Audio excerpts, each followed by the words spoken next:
percebe é que esse conflito... Que a OTAN chegue perto dela, a OTAN também vai querer sempre expandir seu território e não vai querer que a Rússia ganhe esse território.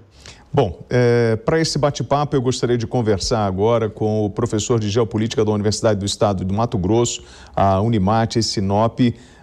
O professor está com a gente, já está disponível já, o professor Vinícius Modolo Teixeira. Ô professor, como vai o senhor? Muito boa noite, obrigado pela gentileza de atender a Jovem Pan News.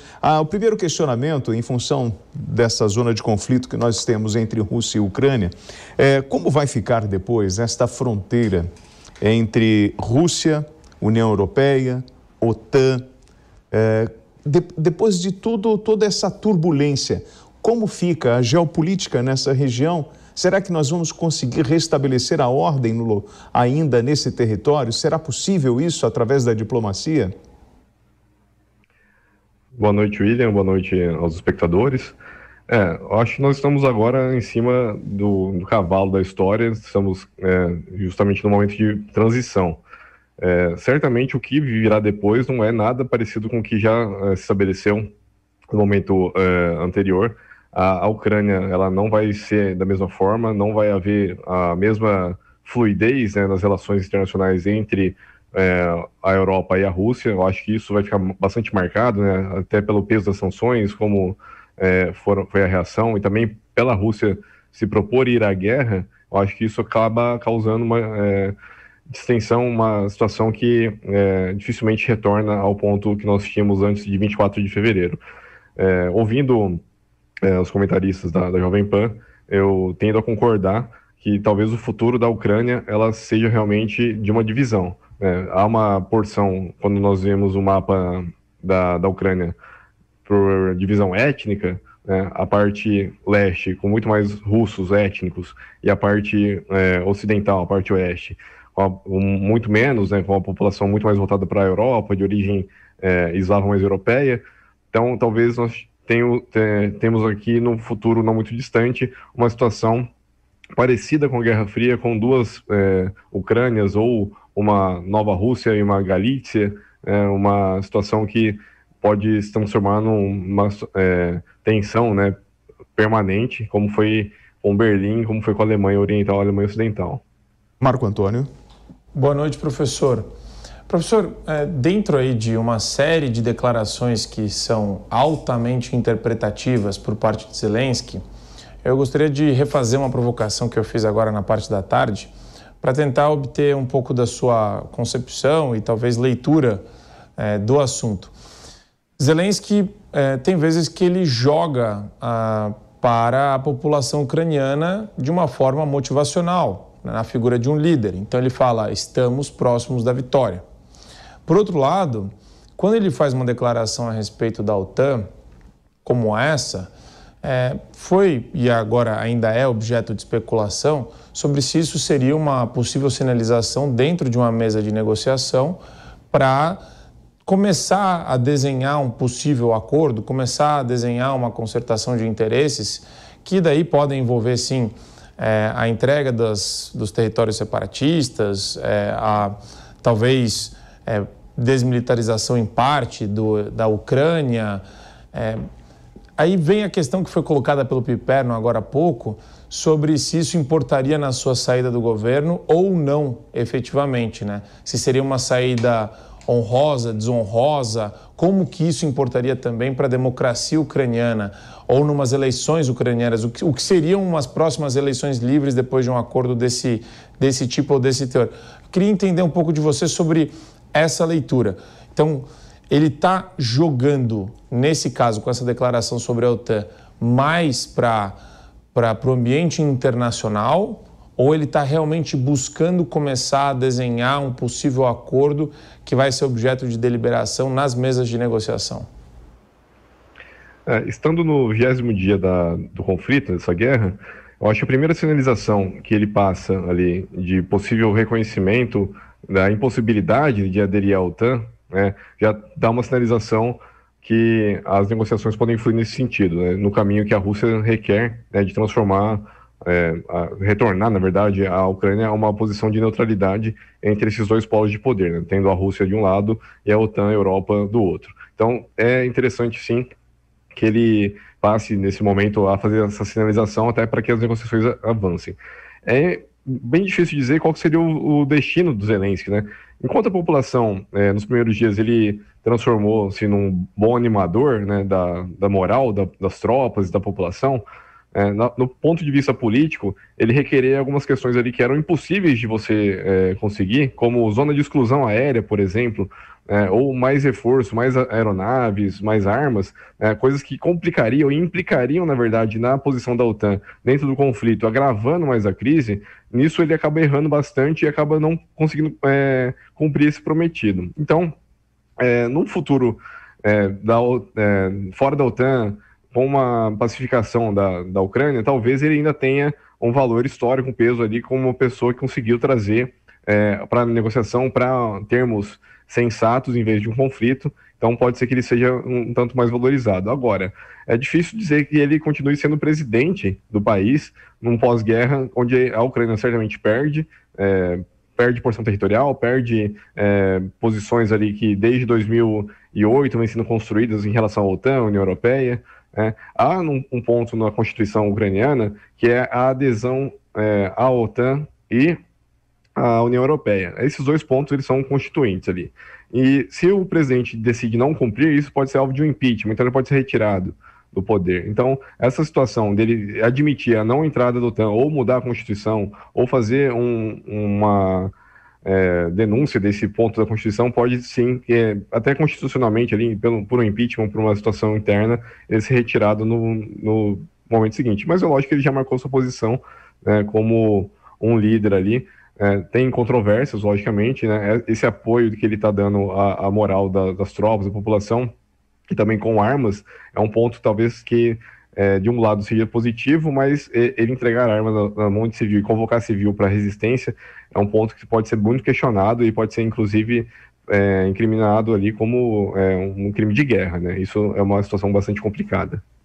Eu queria emendar a pergunta no sentido de... Eu ainda não li a Constituição ucraniana, não tive a oportunidade, mas existiria dentro de um quadro onde ele, como o Luiz repercutiu hoje durante o dia, existe um apoio muito grande por parte dos políticos ucranianos ao Zelensky. Ele é colocado hoje como uma figura até heróica, então existe uma aura em volta dele que ele tem aproveitado nas repercussões midiáticas, aí, nas conversas com os outros países e parlamentos.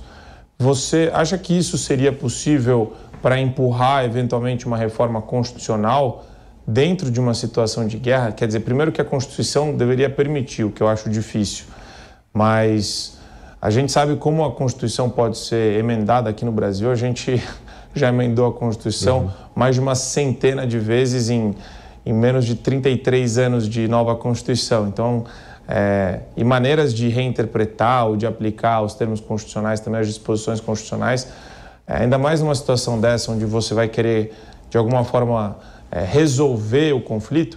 Você acha que seria possível uma reforma constitucional dentro dos termos do acordo?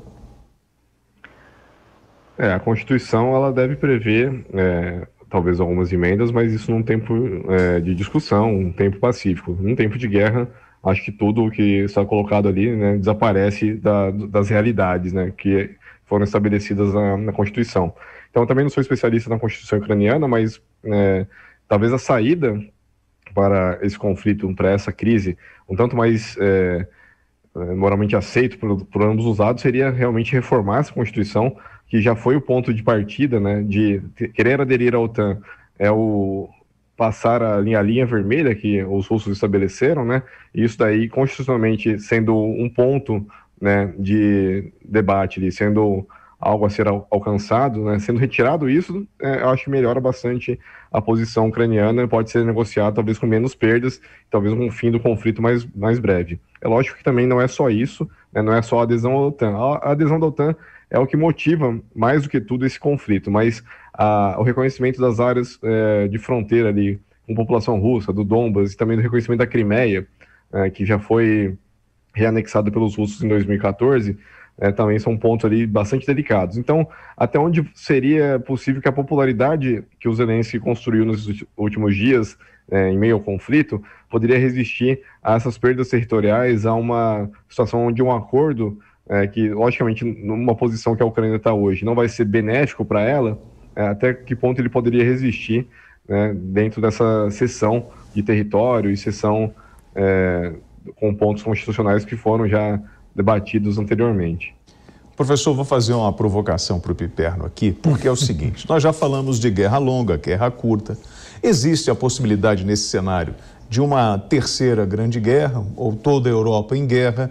Nós estamos falando sobre o Zelensky abrindo mão do seu território e cedendo à pressão de Putin. Mas nós não podemos tirar desse cenário, dessas possibilidades, que existem infinitas possibilidades, que o Putin pode ser deposto ou não, Piperno? Eu já tratei disso aqui, sim, porque a gente já começa a receber informações e alguns focos de oposição que pipocam dentro da Rússia. Aliás, não à toa, mais de 14 mil pessoas já foram, inclusive, presas aí por manifestações. A gente também já ouviu falar a respeito de generais que estariam já demonstrando a sua contrariedade com a guerra e, principalmente, com a duração da guerra. Falamos aqui outro dia, inclusive, de pessoas do FCB, né, o sucessor da KGB, que foram colocados em prisão domiciliar. Então, é claro que tem a questão do Navalny, que está preso, né, já há bastante tempo, e é um grande líder, um dos grandes líderes da oposição da Rússia, e agora, nesses últimos dias, o nome dele volta a ser muito mais falado e mais gente exigindo, inclusive, a libertação dele. Então, fica muito claro que a situação de Putin também não é tão calma, também não é tão cômoda, e provavelmente ele vai ter que usar muitos mecanismos de repressão para poder, então, poder, de certa forma, calar esses focos de oposição. Agora, além disso, professor, eu queria saber do senhor o seguinte, posição do Putin à parte, o fato é que esses 20 dias de conflito que o Putin iniciou, eles também já foram suficientes para redimensionar uma série de coisas. Por exemplo, novas cadeias de suprimento, pelo menos vários países em busca delas, a ponto, inclusive, dos Estados Unidos procurarem a Venezuela, o Brasil ir atrás de fertilizante no Canadá, a Europa ir atrás de gás em outras fontes. Nesses 20 dias, a Rússia já foi praticamente afastada aí do mercado econômico mundial. A Ucrânia corre o risco de ter o seu território esfacelado. E outras questões, professor, certamente entrarão nos debates nos próximos tempos, entre elas a dos refugiados. Porque hoje, é claro, a gente diariamente debate a questão dos refugiados ucranianos, mas a gente não pode esquecer que continua havendo uma guerra na Síria, há centenas de milhares de sírios aí se espalhando pelo mundo, muitos deles, inclusive, rejeitados pela Europa. Então, com base nisso, que mundo que o senhor acha que vai sair desse conflito com ou sem Putin? Eu concordo que a situação do Putin ela tende a se tornar bastante mais complicada e tendo uma eleição um tanto mais justa, né, a gente tem que sempre colocar isso em xeque também, como foram as eleições na Rússia nos últimos anos. Será que ele sairia vencedor no próximo pleito? Eu tenho uma dúvida em relação a isso.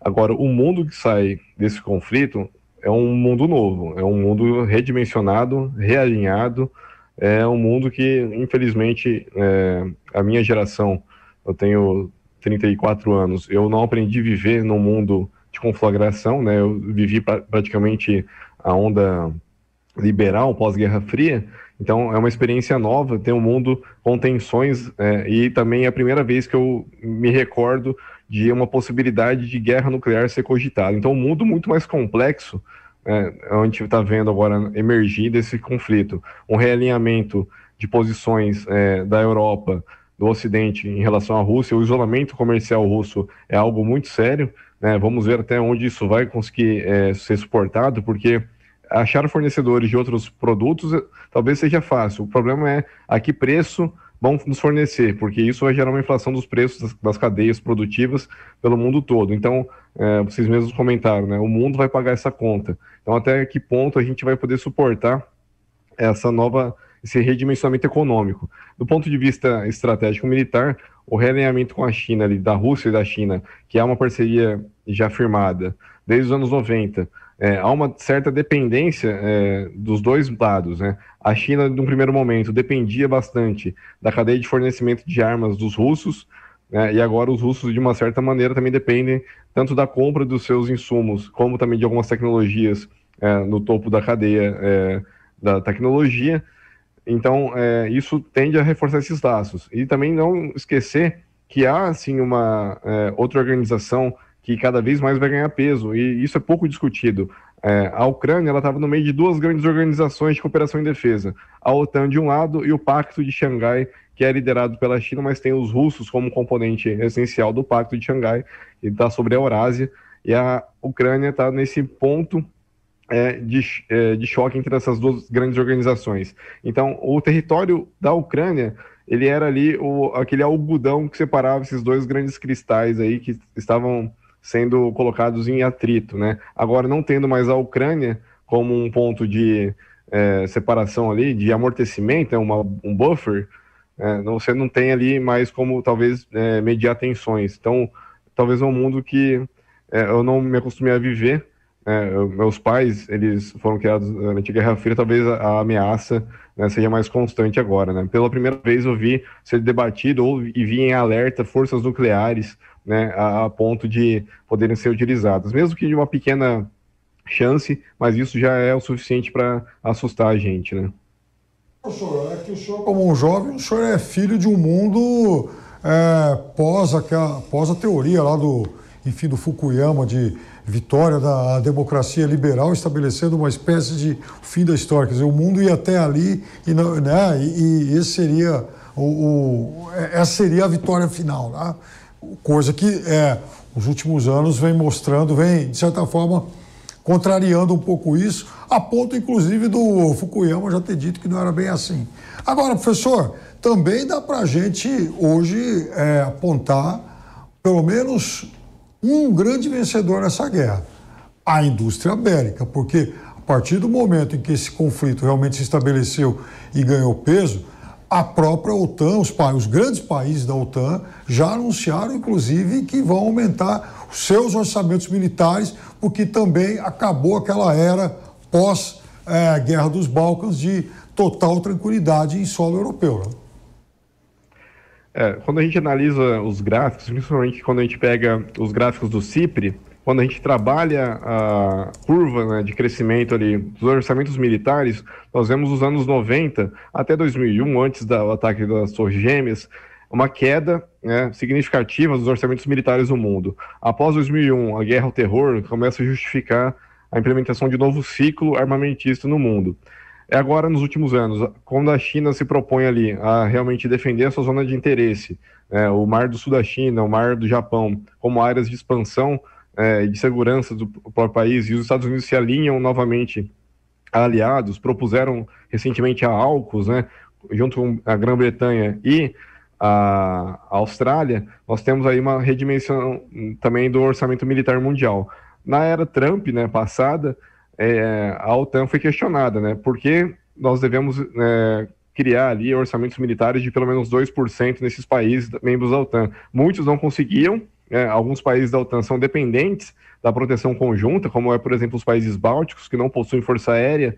Há uma missão de defesa aérea constante ali em forma de rodízio por outros membros dos países da OTAN. Então agora, tendo a Rússia, né, talvez a OTAN agora tenha realmente achado novamente o inimigo. A Rússia nunca deixou de ser, né, em termos estratégicos, um grande rival. Agora tem justificativa militar ali para os próximos 30 anos para poder colocar orçamento militar novamente ali na pauta desses governos. A Alemanha justificar isso de uma maneira bastante coerente ali com a realidade, né? Não tendo apoio da população para fazer esse aumento de armas. Então hoje o orçamento militar que gira ali em torno, isso mundial, de 1,7, 1,9 trilhão de dólares, não é de se duvidar que alcance ali 2,5 trilhão nos próximos anos, né, dentro dessa década. Justamente por esse redimensionamento ali e da justificativa militar. Então a gente vai ver novos programas ali de aeronaves de caça, substituição conjunta da OTAN e modernização dos seus arsenais, né? E também a gente não pode esquecer que a guerra também ela serve para testar esses armamentos, né? Veja que a Rússia ela põe ali no campo de batalha, assim como fez na Síria, seus armamentos principais, né? Então qual que é a validade disso, como que você está utilizando esse tipo de armamento e o que a OTAN vai usar para contraofensiva, qual tipo de armamento vai ser criado para colocar os russos ali numa posição de desvantagem. Então agora se estabelece um novo ciclo econômico, né, da indústria de defesa, certamente, nos próximos anos. E falando em indústria bélica, já que vocês levantaram essa bola, as 5 maiores empresas são norte-americanas, né? Nós temos aí as exportações americanas em torno de 166 milhões de dólares, é um valor significativo. E aproveitando esse gancho, eu queria fazer um contato direto com a Central de Jornalismo da Jovem Pan, porque o Biden viaja à Europa para a cúpula da OTAN na próxima semana. O presidente dos Estados Unidos deve se reunir com líderes europeus. Encontro com o Zelensky não foi confirmado. A Rússia proibiu o Biden e outras autoridades dos Estados Unidos de entrarem no país. Quem tem os detalhes é Carolina Belim. Carolina, muito boa noite. Boa noite, William, a todos que nos acompanham. De fato, dessa terça-feira aí foi a vez da Rússia anunciar aí retaliação às sanções que vêm sendo impostas pelos Estados Unidos.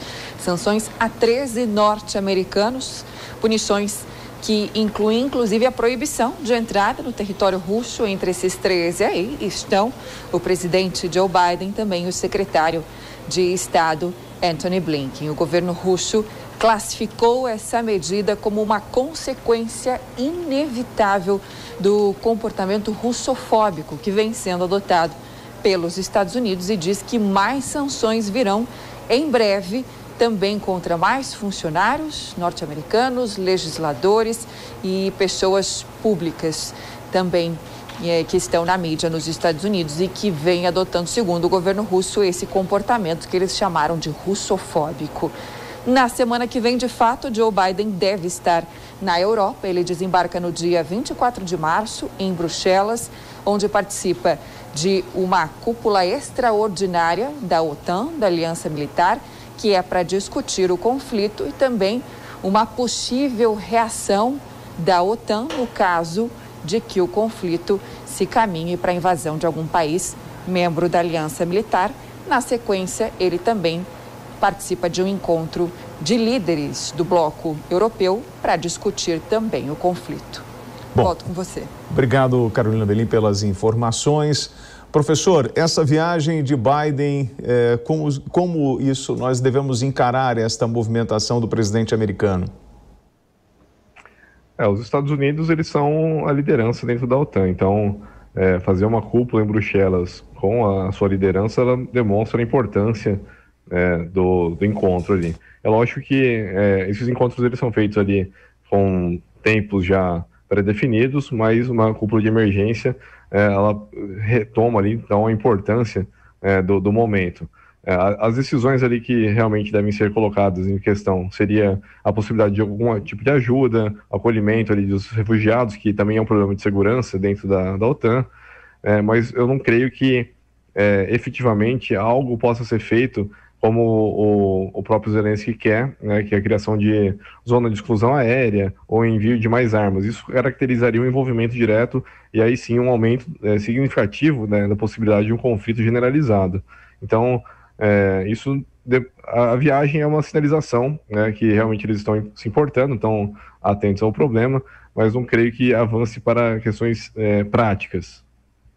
Luiz Kawaguchi, você que está aí em Lviv, em território ucraniano, essa visita do Biden, a gente ouviu e a gente já comentou aqui, inclusive no Especial Guerra, sobre a russofobia, né? Isso não acaba acirrando os ânimos, essa visita de Biden? Você acha que isso ajuda no diálogo ou isso prejudica no andamento das resoluções em cima dessa mesa de negociações?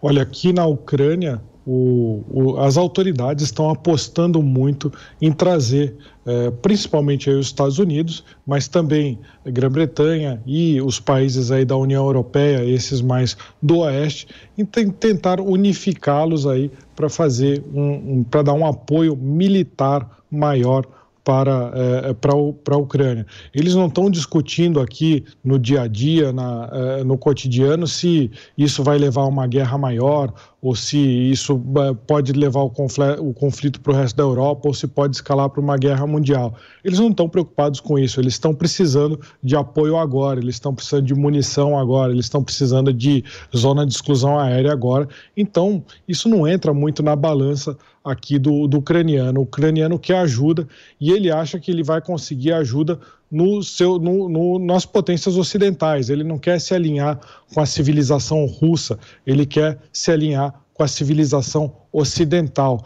E nisso eu até traria aqui, o Piperno trouxe o Fukuyama para nos ajudar aqui. Eu queria falar sobre o Samuel Huntington, que ele falava aí num choque de civilizações. Ele falava que as guerras do futuro elas não vão ser motivadas aí por sistemas de produção, que nem falava aí o marxismo, ele não vai ser motivado não só por economia, mas também por fatores culturais. E a gente vê que aqui, exatamente na Ucrânia, é o choque de duas civilizações, como o Huntington tinha cantado a bola lá no século passado ainda. Seria a civilização ortodoxa, a civilização russa de um lado e a civilização europeia do outro. É exatamente o ponto de contato dessas civilizações, ou seja, não é só uma questão militar, não é só uma questão econômica, mas também uma questão cultural. Eu ficaria muito curioso, aí gostaria de saber a opinião do Marco, a opinião do Piperno também sobre essa questão do Huntington, se ele se aplica hoje em dia, e também, principalmente, a opinião do professor também, se seria anacrônico a gente pensar nesse tipo de visão de mundo, visão de conflito, a do Samuel Huntington. Marco Antônio. Eu vou aproveitar e embalar na questão levantada pelo Luiz, e depois queria ouvir um pouco o professor. No meu entendimento, Luiz, Piperno, William e Ricardo, né? Existe um choque, na verdade, entre dois grandes polos. O mundo livre ocidental, com todos os seus defeitos, com todas as suas vicissitudes. Você tem as democracias, algumas com poder judiciário autoritário, algumas, como no Brasil aqui, o STF agindo às vezes de maneira ativista, ou com alguns ministros que agem de maneira autoritária também. E você tem, enfim, líderes que são às vezes mais fortes, às vezes mais fracos. Você tem Margaret Thatcher, você tem Joe Biden. Então, é uma maneira de expressar como o Ocidente às vezes se posiciona com relação a costumes, o papel do Estado na vida do cidadão, não interferência na liberdade ou nas liberdades civis do cidadão. Por outro lado, você tem alguns países que, no caso do Oriente Médio, misturam a religião com o Estado. Você tem uma cultura também arraigada, e a cultura, na verdade, ela é determinante para a política. A cultura vem antes. Eu acho que ela vai exercer um papel, uma influência determinante na questão política. E, ao mesmo tempo, esses territórios, essas regiões onde o Luiz está agora, são difíceis de compreender a partir de uma perspectiva ocidental. Até comentei isso no Pânico recentemente, que alguns historiadores, alguns doutrinadores poloneses falaram que os ocidentais estão West-splaining, né? Estão, de alguma forma, é uma alusão ao mansplaining, é um neologismo que determina a maneira como os ocidentais se referem à questão cultural oriental ou daquela região, falando que a gente não entende. É uma forma de você usar o lugar de fala como uma carta para impedir que a gente consiga debater livremente, e usando todas as ideias do nosso arsenal teórico e retórico. Mas existe sim um choque com o viés coletivista ao qual muitos países orientais têm sido acostumados e estão acostumados. A China, a Rússia são exemplos fortes disso. E você vê a Polônia exatamente como um rompimento paradigmático dessa influência nefasta de um ideário coletivista, de um ideário estatista que sufoca liberdades e garantias individuais. Então, queria ouvir um pouco do professor, já que eu fiz esse monólogo, a respeito disso, se o professor também enxerga que o mundo continuará com essas tensões entre a questão do mundo livre e do viés oriental.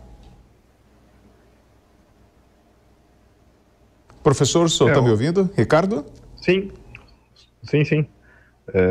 Bom, eu acho que o Huntington ele é um bom contraponto à ideologia liberal do Fukuyama, né? Você tem ali, nos anos 90, essa como uma resposta, né, que o Huntington cria de choque de civilizações. Ele foi bastante importante para compreender a construção ali da guerra ao terror, do embate Ocidente ali com a população de origem islâmica, né, que era uma das civilizações que ele constrói dentro do seu arcabouço teórico. Mas não só isso, a gente tem que entender também que a Europa Oriental ela não é compreendida como Ocidente pelo Huntington. A Europa Oriental ela está fora, né, do que é considerado Ocidente. O Brasil também, né? Nós somos latinos. Então, as novas civilizações que o Huntington se propõe ali na construção teórica que ele faz, talvez elas não sejam tão fixas, né, como ele se propõe, seja algo mais fluido. Mas é logicamente que o Huntington ele pode ser recobrado para a gente tentar compreender essas divisões que o mundo vai enfrentar no futuro não muito distante. A concepção que nós temos, estando no Brasil, num país que é no Ocidente geográfico, mas não no Ocidente cultural, é de um mundo pela ordem europeia. E os russos e os chineses, eles têm uma outra concepção de mundo, do que é democracia, do que é a organização do Estado, da sua própria civilização. Então, talvez agora sejam questionados as formas de organização, né, ocidental que o mundo tentou imprimir, né, tanto na construção de estados nacionais, do que é a civilização moderna, do que é a construção do coletivo. Então, isso também tem que ser debatido.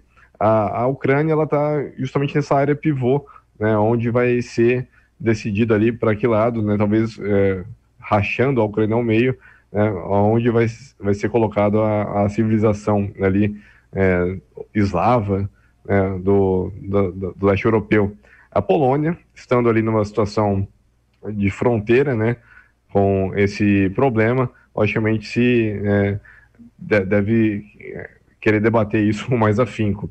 Eu acabei lendo essa questão sobre o West-Splaining, ela acaba rebatendo justamente um texto, né, na verdade uma entrevista do professor John Mearsheimer, que coloca ali justamente a responsabilidade ocidental sobre esse conflito, né? Ele aponta ali como que a OTAN, nessa sua expansão rumo a leste, também acaba pressionando a Rússia na sua existência, né? É uma crise existencial. Se a Rússia deixe a Ucrânia ali sobre a influência da OTAN, é uma questão existencial. E isso aí faz parte da estratégia dos Estados Unidos, da Europa, de colocar em xeque. Quando você pressiona os russos, eles reagiram da pior forma possível, atacando a Ucrânia. Talvez alguns duvidavam ali, dobrando a aposta, que a Rússia faria um ataque, faria algo militar nessa escala com relação à Ucrânia. Infelizmente, acabaram perdendo nessa situação. Então, esse artigo polonês que acaba questionando a influência, né, da visão ocidental sobre a explicação, talvez uma esperança ali de tentar reavivar a importância da Polônia como também um bastião de defesa da questão ocidental, né, frente à Rússia. Talvez um receio. Mas eu não creio que avance além da Ucrânia, né? Eu acho que avançar para além das fronteiras ucranianas esse conflito, que já é bastante doloroso, já é bastante sofrido, e ver se o sofrimento da população avançar para além da Ucrânia, talvez não. Não é um problema que a gente tenha que se preocupar. Então, Piperno, nessa teoria do choque das civilizações, eu vou dividir ela em 8, tá? Dividir em 8, e aí separando eu vou encontrar duas com características muito parecidas, daquelas que eles têm um objetivo, as civilizações ocidentais e islâmicas, elas têm o objetivo da universalidade. Ou seja, eu preciso tomar conta, a minha vontade tem que sobrepor a sua, a minha está correta. Esse é o choque que nós estamos enfrentando ou que nós vamos enfrentar lá na frente ou que estamos enfrentando já ao longo dos anos? Eu acho que quando o Luiz trouxe o Samuel Huntington aí para discussão, eu acho que o Huntington, ele seguramente é um bom ponto de partida para a gente começar a entender muito do que acontece hoje, não só nessa guerra, mas aí, de qualquer forma, é claro que o Huntington também já não explica tudo, né? O mundo mudou muito e a gente não pode imaginar, de forma alguma, um mundo bipolar ou maniqueísta, do tipo mundo livre contra o mundo autocrático e tal, até porque os ordenamentos hoje eles não são bem assim. Quando a gente pega, por exemplo, o Oriente, de qual Oriente a gente está falando? Porque o Oriente China, de fato, é de uma sociedade em vibrante transformação, mas ainda uma sociedade, do ponto de vista político, bastante fechada.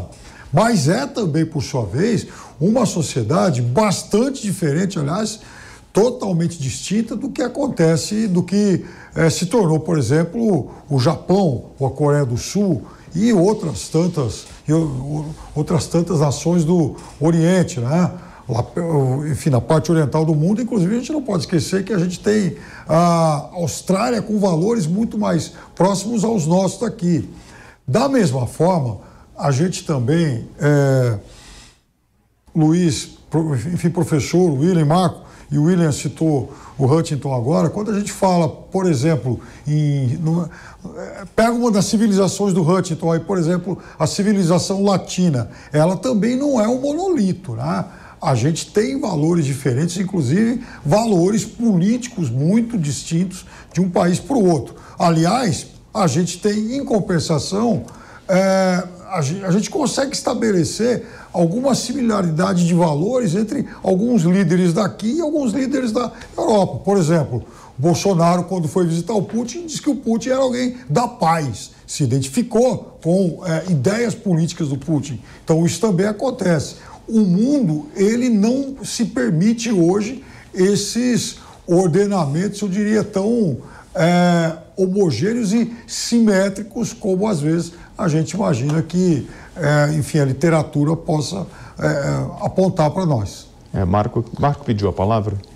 Eu queria, talvez, desenvolver um pouco a ideia de estados coletivistas ou que sufocam liberdades individuais como um parâmetro mais importante aí na análise do que ficar dividindo uma espécie de arquétipos civilizacionais ou territoriais apenas como referência. Acho que território como referência cultural é muito raso, é ruim para fazer qualquer tipo de análise. Você tem no eixo China, Japão, Austrália, quer dizer, eles estão muito mais próximos entre si, mas assim, em termos de distanciamento cultural, é gigantesco. Então você tem o elemento que eu acho preponderante, que deve ser levado em consideração, é o tamanho do Estado perante o cidadão, ou melhor, como que o Estado se comporta dentro de questões relacionadas a direitos individuais. E nesse ponto, sim, é uma divisão quase binária, porque você tem, sim, no Oriente Médio, a intromissão do Estado na vida do cidadão, e daí por uma questão religiosa que é preponderante, mas ao mesmo tempo você tem outro pretexto de um Estado chinês que impede, até recentemente, até 2015, salvo engano, as mulheres, as famílias de terem mais de um filho, a política do filho único. Então, eu acho que a cultura ela vai ter uma característica, sim, regional, mas eu tendo não sei se eu discordo ou concordo com o Piperno agora, porque essa discussão às 11h40 da noite já o cérebro já não funciona tão bem, mas o ponto aqui de fato, a cultura vai determinar as políticas públicas que vão gerir aquela civilização. Se aquela cultura tem introjetada nela valores, o respeito a valores como liberdades individuais e um Estado que não afronte o cidadão na sua propriedade, no seu direito à vida, você, sem dúvida alguma, vai moldar o regime político da sociedade a partir desse elemento cultural. Os chineses, senta com qualquer chinês médio, todo mundo que eu conheço, os relatos, os livros, as referências, eles não se consideram quase indivíduos. Eles se colocam mais como peças de um tabuleiro do Estado. Tanto que eles não veem preocupação em atitudes estatais completamente arbitrárias lá, eles acham que é normal. E a gente olha com espanto para isso. A mesma coisa pode ser falada na Rússia. Você tem sim um elemento estatal na Rússia que choca a gente. Só que como explicar isso daí, se não o fato de você ter um elemento histórico e cultural muito forte? E aí, Kawaguchi, você que começou com essa história toda. Eu estou aqui como um bom latino, eu digo para você o seguinte: tacaram uma bomba a 25 quilômetros da Polônia, país membro da OTAN. Eu tenho um jornalista americano morto e outro ferido pelas forças russas perto de Kiev. E vejo daqui, como um homem mais emocional, um risco real da gente entrar numa empreitada de uma grande terceira guerra, de uma guerra entre todos. Essa é a maior preocupação aí em território ucraniano? Aqui em território ucraniano, na verdade, eles estão querendo o apoio da civilização que a gente falou ocidental, ou seja, do Ocidente, das grandes potências. Eles querem, então, a terceira guerra? Eles não estão muito preocupados com a consequência que isso pode ter para o resto da Europa. Eles estão precisando de ajuda agora, porque eles estão vendo a existência deles ameaçada. Então, quanto mais ajuda eles conseguirem, eles vão achar melhor, e por isso que eles estão pressionando tanto por essa zona de exclusão aérea. Eles estão... eu achei, da primeira vez que eu ouvi, eu falei, não, isso nunca vai dar certo, até porque o presidente Putin havia colocado logo no início aí da guerra suas forças nucleares em alerta, que era até um recado, falando, olha, estou aqui brigando com a Ucrânia e não quero que ninguém venha aqui se intrometer. O meu problema é com a Ucrânia, a gente vai se resolver aqui, não vem ninguém aqui para se intrometer. Mas a Ucrânia continua insistindo nessa questão de receber ajuda, receber aí o no-fly zone. E eles estão insistindo tanto e começam a trazer agora esses países que estão próximos. Eles vêm com esse discurso, olha, o próximo pode ser você. E eles estão conseguindo trazer países, tanto que agora os premiers estão aqui na Ucrânia discutindo. Então, aquilo que parecia muito absurdo no começo da zona de exclusão aérea, aqui, para quem está na Ucrânia, já não parece tão absurdo assim, já parece uma proposta um pouco plausível. Mas essa é a noção de quem está aqui no oeste, na região mais ocidental da Ucrânia. Essa é a visão de mundo que a gente está tendo aqui, sendo exposto à mídia daqui, sendo exposto aos discursos. É mais ou menos isso que a gente está vendo. Não parece uma situação tão absurda você pedir uma zona de exclusão aérea. Professor, o que seria uma terceira grande guerra na Europa? Seria o fim do mundo como a gente conhece hoje, né? Seria certamente algo catastrófico, né? Não haveria limite. Teóricos de guerra, né? A gente, apesar de pouca idade, eu me acostumei a ler literatura que pensava sobre isso, né?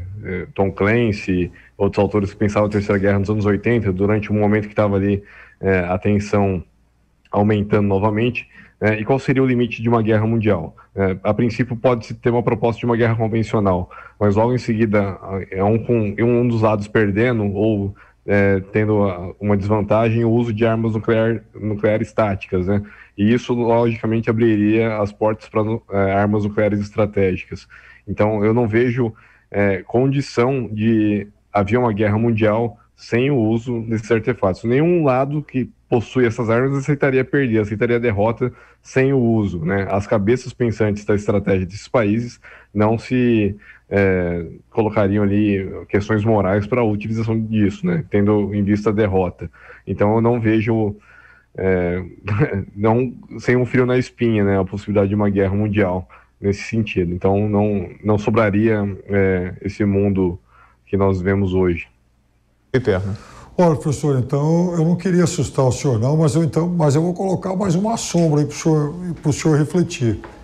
Nas três últimas grandes guerras que tiveram como seu teatro de batalha o continente europeu, né?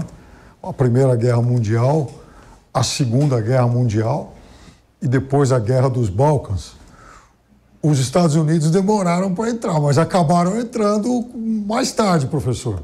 Então, eu acho que eu não excluiria também essa possibilidade de que isso volte a acontecer agora, não. Luiz Kawaguchi. Eu acho que a gente estava vendo aqui algumas aí desdobramentos das visitas dos premieres aí da Polônia, da República Tcheca e da Eslovênia. E a mensagem que eles estão falando aqui é: vocês não estão sozinhos, que foram o que os líderes falaram para o Zelensky. Então você tem aqui 3 países que já viveram aí, já estiveram sob o jugo da Rússia, já estiveram dominados, na verdade, pela União Soviética, mas que a Rússia fazia parte, e eles estão aqui prestando seu apoio direto ao governo da Ucrânia. Então também não acho impossível, como diz o Piperno, que outras potências aí, outros países europeus acabem apoiando também operações até mais arriscadas, ou seja, operações aí talvez até de envio de armas ou envio de pilotos para lutar nessa guerra da Ucrânia. Marco Antônio. Professor, aqui eu gostaria de tentar absorver um pouco da sua posição sobre um cálculo de custo-benefício do ponto de vista econômico. Eu entendo que a maior parte das civilizações, das nações que estão mobilizadas dentro de uma concertação aí para gerar um acordo e a resolução do conflito, o fim dele entre Rússia e Ucrânia, atendendo a partes de reivindicações da Rússia e de alguma forma também contemplando o Estado e o povo ucraniano na sua independência e na sua soberania, a gente tem visto uma consequência considerável da guerra no viés econômico.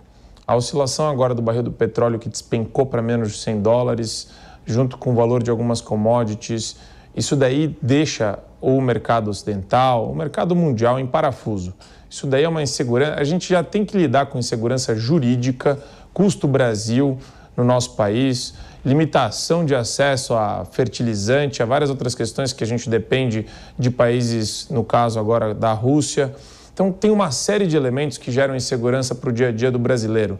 Aí você vê uma notícia dessa, que pode ter gerado algum tipo de efeito nas commodities e no petróleo, você entende que os países estão se mobilizando muito mais para empurrar a Ucrânia para um acordo do que fomentar uma disputa armada que talvez, e aqui eu não quero entrar no mérito do certo ou do errado, mas que talvez não tenha êxito, não logre êxito contra as forças armadas russas? No presente momento eu vejo que o gráfico econômico, se a gente pensar assim, ainda está compensando empurrar a Ucrânia para o conflito. Qual que é a estratégia que eu tenho vislumbrado? A Ucrânia ela foi rifada, ela foi prometida ali a entrada no mundo ocidental, porém agora, a hora que tem uma situação de conflito, não há possibilidade real assim, de fazer isso sem que se comprometa a OTAN diretamente. Então, nesse presente momento, como a Rússia tem encontrado dificuldades, os países ocidentais talvez estejam vendo ali o apoio de maneira a conta-gotas, o envio de armas, contrabando de armas internos ali na fronteira ocidental da Ucrânia, como uma maneira de fazer a Rússia cada vez se estressar mais com esse conflito, ter mais problemas ali, né? Patinar ali dentro desse atoleiro que ela acabou se colocando. Então, levar a Rússia a uma situação econômica bastante de prejuízo para ela. Então, usar a Ucrânia agora, né, como essa forma de atrair os russos a um problema. Assim como os Estados Unidos tiveram no Iraque e Afeganistão durante muito tempo, talvez atrair a Ucrânia para um problema dessa ordem diminuiria o seu potencial econômico e colocaria ela em problemas no futuro, utilizando a Ucrânia como isso, né, como um elemento para tornar ela menos perigosa no futuro. Daí a situação de mercado. Os mercados ocidentais também devem pressionar por uma resolução mais rápida do conflito, sendo que os ganhos estão cada vez mais distantes. Então, na hora que o gráfico econômico ali deixar de compensar essa situação de apoio à Ucrânia, talvez se apoie, né, de maneira bastante mais clara uma situação de conversas por vários lados e que eles não vão influenciar mais o conflito, que não vão mais inflar as tensões, talvez com mais pessoas ali, mais líderes sentando nas mesmas negociações e apoiando um acordo que seja benéfico para a paralisação, né, um cessar-fogo, talvez então o mercado apoie de maneira mais incisiva a finalização. Mas no momento que eu vejo, com essas tensões ali crescendo, o apoio e a promessa ali de talvez enviar caças, né, retirar dos estoques da Polônia os MiG-29, transferir para a Ucrânia, eu não vejo isso como crível, até porque é um território contestado. Você vai enviar arma para um território contestado. Imagine na guerra do Iraque, se os russos ou chineses tivessem apoiado Saddam Hussein de alguma maneira. Então, como os Estados Unidos reagiriam, né, a essa situação?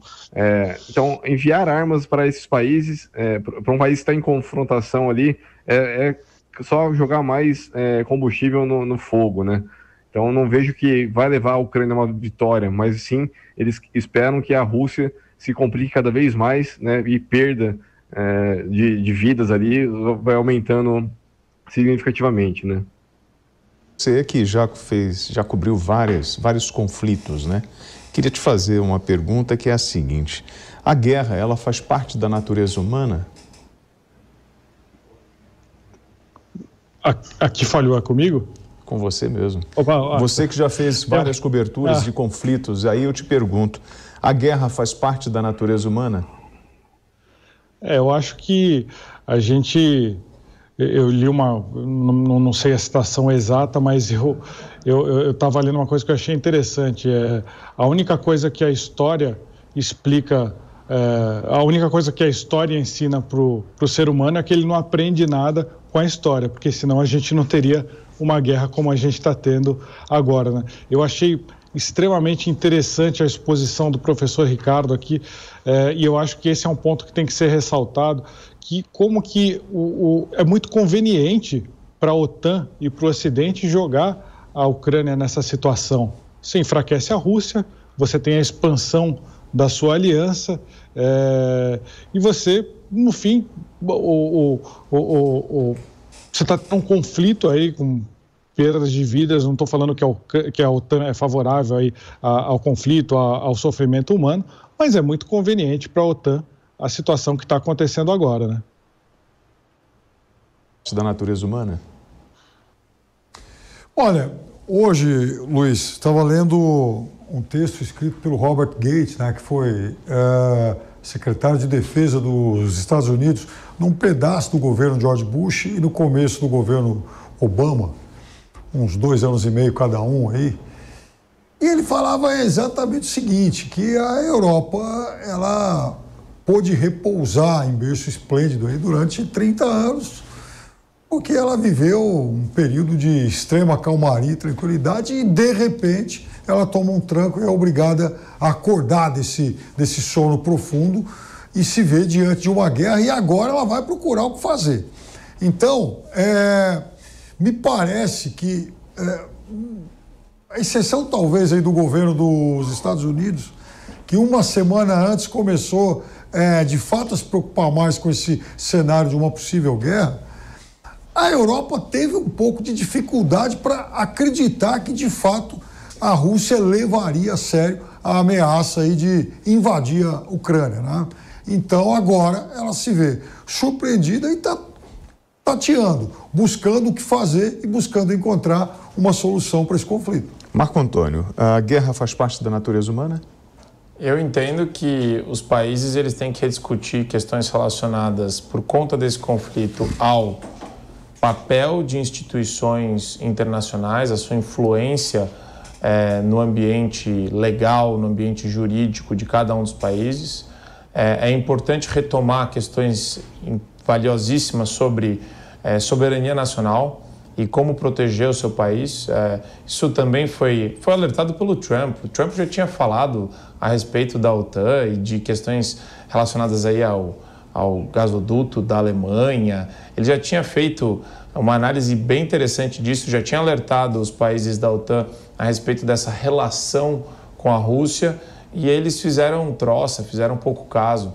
Então, é importante trazer de volta aí alguns valores relevantes para serem discutidos sobre o mundo que vai ser depois disso, onde você não pode subestimar autocratas, ditadores, pessoas que não respeitam a liberdade. A gente tem sempre que estar preparado para a guerra. Isso não quer dizer guerra, mas a gente tem que estar sempre preparado para a guerra, seja com relação à possível autossuficiência na produção de determinados produtos, de determinados minérios, etc., como na possibilidade de você, sim, ter alguém querendo invadir e tomar o seu território a qualquer momento. Professor, nós precisamos de guerra para evoluir como sociedade? É uma pergunta bastante complicada, mas ela fez parte da evolução da sociedade, da evolução humana. Se a gente pegar do ponto de vista tecnológico e econômico, os maiores avanços que nós tivemos foi durante o período de guerra. Desde a Guerra da Crimeia, que foi a maior guerra do século XIX, passando pela Primeira Guerra, a Segunda Guerra Mundial, os avanços ali em produtividade, forma de tratamento, na saúde, na forma de você curar o combatente, com os ferimentos ali, e também nas capacidades técnicas, Se a gente pegar ali, eu sempre falo com os meus alunos que a Segunda Guerra Mundial, um ponto de vista tecnológico, logicamente, a evolução se dá ali com o início da Segunda Guerra, com os aviões biplano feitos em madeira e tela, e nós terminamos a Segunda Guerra Mundial 6 anos depois com aeronaves a jato percorrendo quase ali o limite da velocidade do som. Então, isso daí acaba influenciando, logicamente, o pensamento de quem trabalha com números e trabalha com economia. Ao final dos anos 50 ali, quando você tem o final do governo Eisenhower, ele coloca que o governo americano é altamente influenciado pelo complexo industrial militar. Então, a guerra ela é realmente um motor de influência na economia, é um motor de influência ali dentro da capacidade evolutiva, mas a que custo isso? Enquanto sociedade, enquanto civilização, nós devemos debater a que custo é essa evolução e se é uma evolução também para todos. Então, é um custo bastante significativo em vidas humanas, que é recompensado de uma certa maneira na visão de quem acha isso vantajoso na evolução técnica, técnico-científica. Professor, e a guerra é da natureza humana? Talvez não da natureza humana, mas quando a gente tem divisões, quando a gente começa a se dividir em civilização, em grupos, começam as disputas. Talvez da natureza econômica isso seja mais plausível a gente colocar. Mas eu acho que, tentando ser otimista, não posso aceitar que o homem seja voltado só para isso. Há bondade também, há irmandade entre os homens. Bom, vou fazer um giro rápido, 30 segundos por cada um. Sua expectativa, Luiz, você que está em território ucraniano, espera o fim da guerra? Não, eu acho que essa guerra deve se prolongar bastante. Eu acho que um cessar-fogo ainda está muito distante. Mas a visão positiva, talvez aí a pressão econômica sobre a Rússia obrigue ela a ceder um pouco e chegar à paz. Os ocidentais precisam enxergar melhor a Rússia, o Piperno? Os ocidentais precisam conhecer melhor o mundo, Agora, eu também concordo com o Luiz. Eu acho que a gente, até por conta de desconhecer bastante, principalmente a figura do Putin e como ele reage, a gente vai agora testemunhar assim, um conflito de longa duração. Putin precisa aprender a viver em sociedade, Marco Antônio? Acho que um ditador não consegue viver em sociedade como a gente está acostumado. Ele vai impor as demandas dele, as elucubrações dele de maneira hierárquica, de maneira vertical. O que a gente precisa é se precaver de pessoas como ele, não só na Rússia, aqui no Brasil também. Pessoas autoritárias não cabem no ambiente democrático. Pessoas que se utilizam do poder de maneira arbitrária não cabem no ambiente democrático. Professor, como conseguir igualdade nesse debate com tanta diversidade? Acho que sentar à mesa é o primeiro passo, mas também tem que levar em conta o que o seu oponente deseja. Então, pensando nesse conflito, né, eu não vejo uma solução também nos próximos dias, nas próximas semanas. Penso que é uma questão de meses, né, que a gente vai enfrentar aqui, infelizmente, ao custo de vidas ali do povo ucraniano. Então, talvez o Ocidente tenha que ver com uma atenção ao que a Rússia requereu nos últimos anos e o que levou a esse conflito. Talvez a percepção que o John Mearsheimer coloca é de o Ocidente recobrar uma consciência e não cobrar a Rússia do que ele também não aceitaria. Então, talvez o mundo se colocaria em uns termos mais de bom senso, né, se interpretasse os requerimentos russos de uma maneira um pouco mais crível. Os nossos agradecimentos ao professor Vinícius Modolo Teixeira, professor de Geopolítica da Universidade do Estado do Mato Grosso, a Unemat Sinop, ao Fábio Piperno, ao Marco Antônio, ao Luiz Kawaguchi, falando da Ucrânia, direto de Lviv. Muito obrigado, senhores, uma ótima noite e um bom descanso para todos. E obrigado pela sua audiência. Boa noite. Obrigado.